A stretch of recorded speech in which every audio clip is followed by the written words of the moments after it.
Basically, if you keep an eye on your machine, you watch it and you watch its cycle, you should know how it's supposed to run. You should be able to see how it runs, how it sounds when it runs. If there's ever any deviation from what you would normally think of as being a normal operating cycle, those are the things you want to look at right away before they become problems.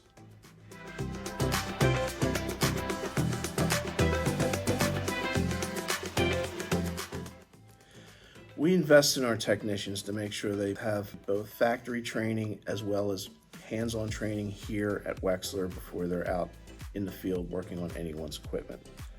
We provide them with all the resources they need for reference, as well as being available at a moment's notice to help them or assist them with any problems they have out in the field.